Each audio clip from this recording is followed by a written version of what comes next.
And welcome to this special event on inequalities in Iran, which is co-presented by the Middle East Studies Center and the Department of Politics and Global Affairs at Portland State University. This is a special event presented in the context of a course at Portland State University, PS 364U, International Studies 364U, on inequalities and identities in the Middle East and North Africa. It's taught by Nader, who is a widely recognized expert on social politics and the politics of the Middle East and North Africa.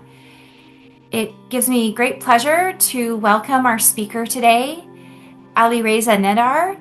He has a long history of engagement with Iran. He was born in Iran and lived in Tehran until the age of 10. He is widely recognized as an expert on Iran and U.S. foreign policy towards the Middle East. He's a former senior researcher at the RAND Corporation and a senior fellow at FDD. He authored numerous reports and studies on Iran, the Middle East, and U.S. strategy, and he has advised the U.S. government on Iran throughout his career.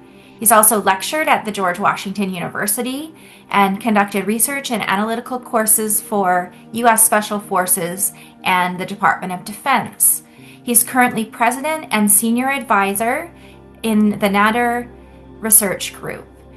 What we'd like to do this morning is hear a presentation from our guest speaker. If you're in the online audience, you can type your questions in the Q&A. This event is being recorded. However, we'll stop the recording at the beginning of the Q&A period. All right. So with that, thank you. I'll turn the floor over to you, Alireza.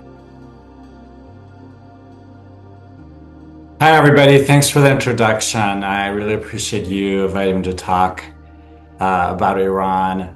The title of the presentation is Inequalities in Iran, and I think we could talk about, there's so many inequalities, but I think the fundamental problem Iran has had in terms of its political system especially is the lack of democracy and representation for its people. So if you look at Iranian history, especially in modern times, Iran has never been a democracy. It has never had a system in which the majority of the people have been represented. It either had a monarch, the Shah, before 1979, before the 1979 revolution, and then an increasingly totalitarian system under the Islamic Republic after the Shah was overthrown in 1979. And although Iranians have really tried hard, at least in 1905 constitutional revolution in Iran, to establish a democracy, they have not succeeded. And I believe that what we're seeing today, the military conflict between the US and Israel on one hand, and the regime in Iran on the other, is also a step back for the democracy movement in Iran. It's actually, I think, a very big blow to the democracy movement in Iran, which had been trying to overthrow the regime in Iran. And it has been trying to do that since at least late 2017. Nadal asked me to talk about the different uprisings, popular protests especially, that have taken place in Iran since the Green Movement. That was a first big mass protest movement in Iran in 2009. And what the 2009 protests, although were very massive and involved millions of people protesting against the regime, they were not a fundamentally revolutionary protest movement. The revolutionary movement against the current regime really started in 2017. What happened in 2009 was that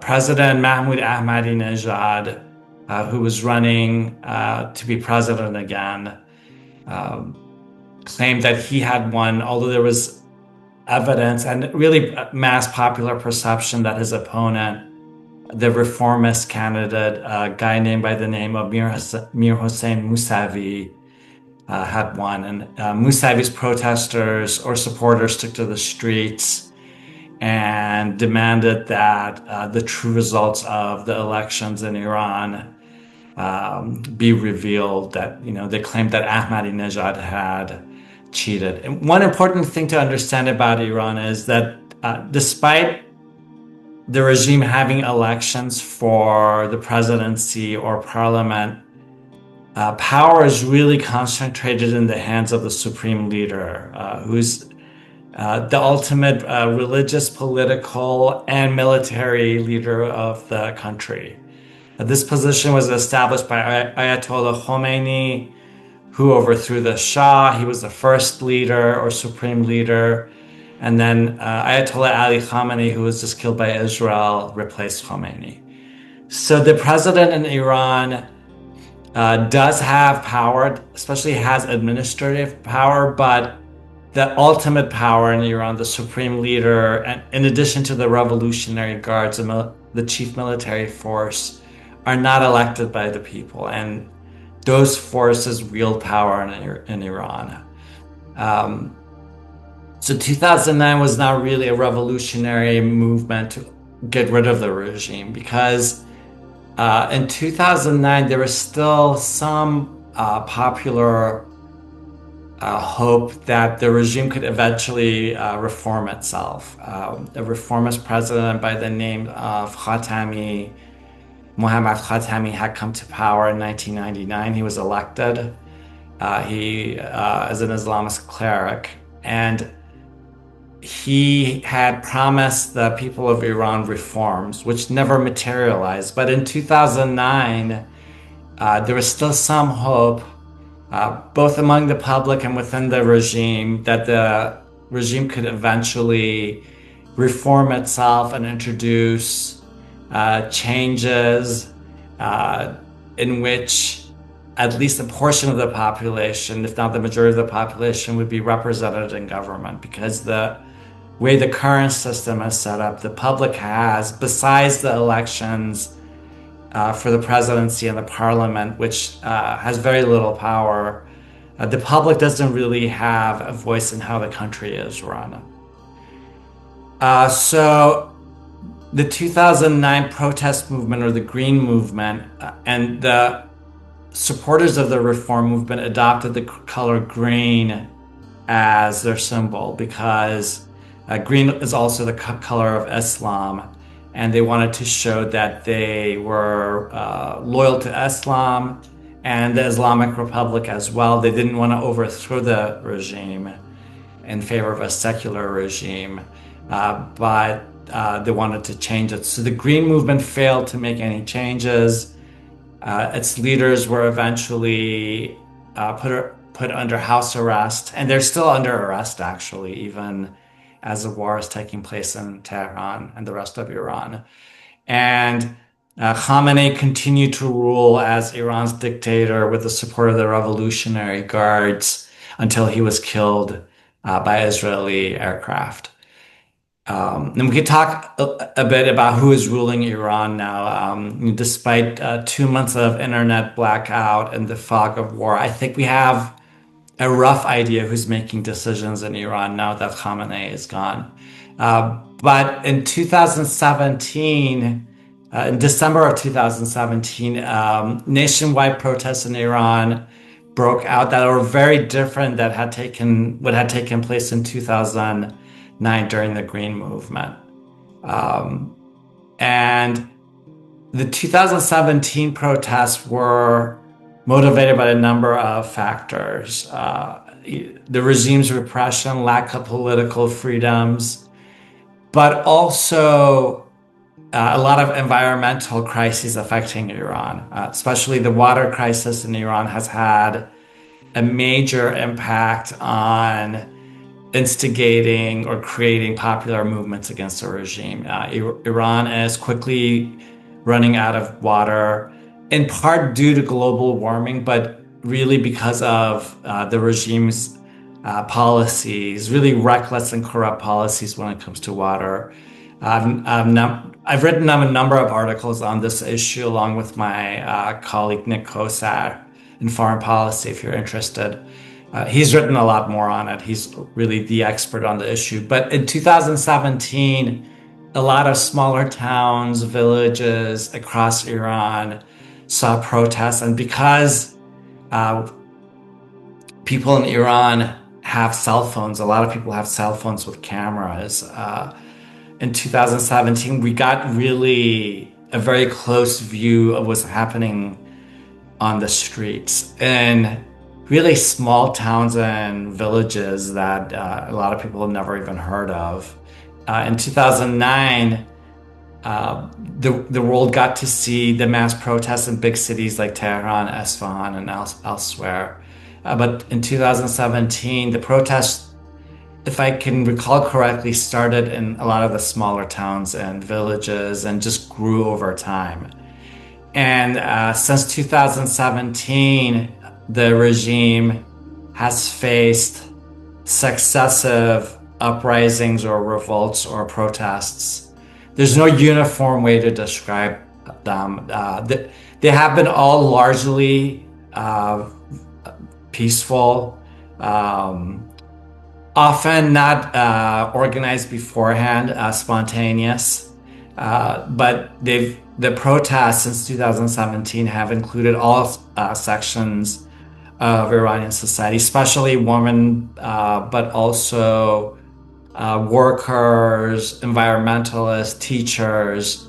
The biggest uprising against the regime took place in 2019 when the price of gas, I think, tripled overnight or something even higher. Because I think the regime at that time cut back on its subsidies because of all the economic pressure it faced. And a lot of people took to the streets in 2019. And for the first time, the regime cut off the internet and killed thousands of people. And when I say killed people, often on television we see videos of demonstrators in various countries, and they're often met with water cannons or rubber bullets. But in Iran, the regime uses just brute force, heavy machine guns, a lot of times mounted on the back of trucks. That way, when protests grow out of the regime's control and become explicitly revolutionary in nature, if the slogans are about getting rid of the regime or overthrowing the supreme leader, the regime has historically reacted with mass violence. In 2019, up to that point, was the most violent event in modern Iranian history. It was surpassed in terms of the violence used by the regime just this past January, where it reported 30 to 50,000 protesters were killed by the regime. And I think really the biggest mass protest we've seen in Iran since 1979. Now, before the US and Israeli airstrikes on Iran, millions of Iranians had turned up into the streets this past January. And that protest movement started also because of the water crisis, but also because of the currency crisis in Iran. There were major strikes in the bazaars of Tehran and other cities. They were joined by students, teachers, other groups, and grew to possibly millions of people on the streets of Tehran. And the regime, just like 2019, cut off the internet and killed tens of thousands of people. Now, before this January, there's also the 2022 Women Freedom Life Movement, which I think is really one of the most interesting civil resistance movements or revolutionary movements in the Middle East. It was really different than the 2019 uprising and then the uprising we just passed saw in January because the Woman Life Freedom uprising, which took place in September of 2022, was a reaction to the regime's killing of Mahsa Amini, a 22, I believe, year old Iranian Kurdish woman who was beaten to death by the regime for not wearing the compulsory hijab according to the regime standards. And that set off, I remember actually the day it happened, protests outside of her hospital, which spread throughout all of Iran and lasted for months. And that movement was led by really women on the streets of Iran who rebelled against the regimes, not just, I guess, its dress codes, draconian dress codes, but really for the way the regime has treated women in Iran as second-class citizens since 1979. And historically, women in Iran have had no rights, no political rights, especially. And now, under the current system, they have very little personal and legal rights. So, in some, the various uprisings in Iran have a lot of reasons for happening. But in essence, I think the root of the problem is not having a political system that can represent the interests of the majority of the population, that can represent the natural rights of women in Iran and allow them to participate in social and political life as equals with men. But also, there has been this really corrupt system in Iran that has destroyed the environment, that has used water as a tool of corruption. The regime uses water to enrich itself, and it is fundamentally responsible for the economic catastrophe in Iran. And the details of this catastrophe are long, but the country is literally subsiding. It's sinking because of depleted water levels underground.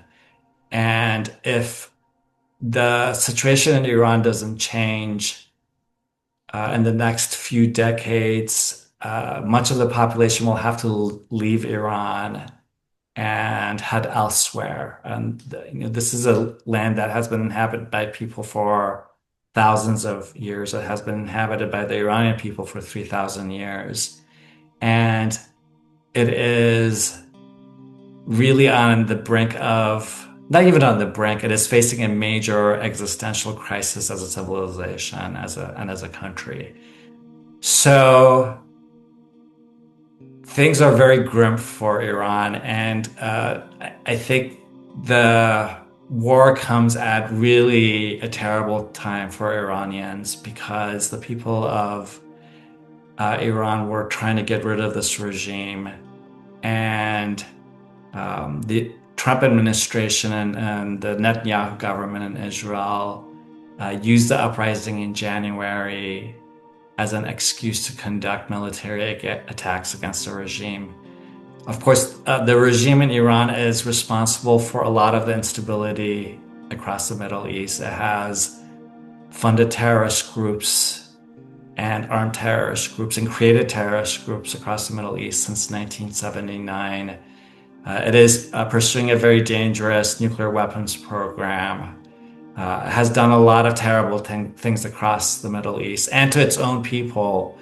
But this latest conflict, I can safely say, was completely unnecessary. There was really very little reason for the Trump administration and the Netanyahu government to conduct airstrikes against Iran.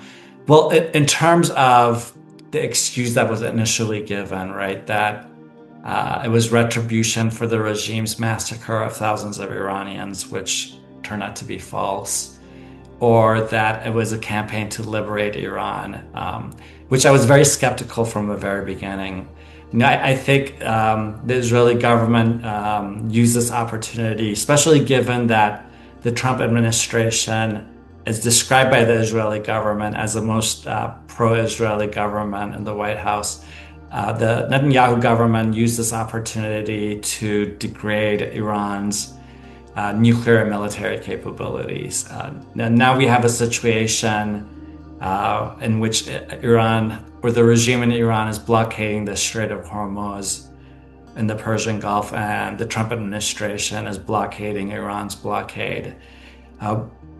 There hasn't been very much clear news from Iran since the regime shut down the internet in January and conducted this massacre. And I want to emphasize that the massacre was the worst massacre to have taken place in modern Iranian history. It was just really horrific. And we may never really know the true number of innocent people who were killed. But the internet is still mostly cut off in Iran. And so it's really hard to get information, especially on the protests or the freedom movement in Iran. Of course, people can't go into the streets and protests while there's a war happening. And although Trump and Netanyahu especially Netanyahu had promised a national uprising to overthrow the regime after the war broke out, there's been really no news of any such thing coming from Iran. And there have been no popular revolts in Iran. The regime, unfortunately, despite Khamenei's death and the killing of a lot of senior Revolutionary Guards officers, has not fractured, as some analysts in Washington, D.C. have stated. It appears that the Revolutionary Guards in Iran are firmly in control. Khamenei's son has been appointed as the new supreme leader. He's reported to be heavily injured and not necessarily the sole decision maker. As far as I can tell, there are a group of people making decisions in Iran, really like before. Nothing has really changed in terms of the governing structure, or even really the types of people who rule Iran. They're just as fanatical, misogynistic, anti-American, anti-Israeli, and corrupt and repressive as were the other guys who were killed before them. So I think it's just a very sad and depressing time for the human rights and democracy movement in Iran. And a really unpredictable time as well, because there was a lot of hope that starting in 2017, when the first anti-regime protest movement started, that the regime could be successfully challenged by mass nationwide protests, and especially economic strikes, the type of protests and economic strikes that had led to the overthrow of the Shah in 1979. But this regime has proved to be surprisingly resilient and just extremely brutal. And I don't believe that the Trump administration can just use sanctions and economic pressure or even military action to compel this regime to give in that easily, because the people who rule Iran, the men who rule Iran, they know that if they lose this war, if there's another uprising, they could be overthrown and even killed. And they have a very vested interest in protecting the regime. So far, despite a lot of people in Washington, D.C. hoping for defections or fracturing of the regime, that has not happened. And as long as the regime maintains a vast security apparatus with hundreds of thousands of men and women under arms to crush protests. For now, I don't see any opportunities to get rid of this regime. I think reforms are completely off the table because this regime will never reform as long as it's a theocracy ruled by one man or a group of military officers. Um, and I don't see any signs that the US or Israeli war has weakened the regime enough so people in Iran can rise up and take up arms and overthrow it.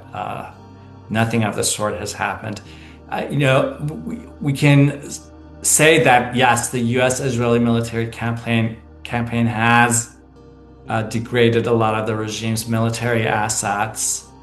A lot of the security forces headquarters have been destroyed or damaged. So there has been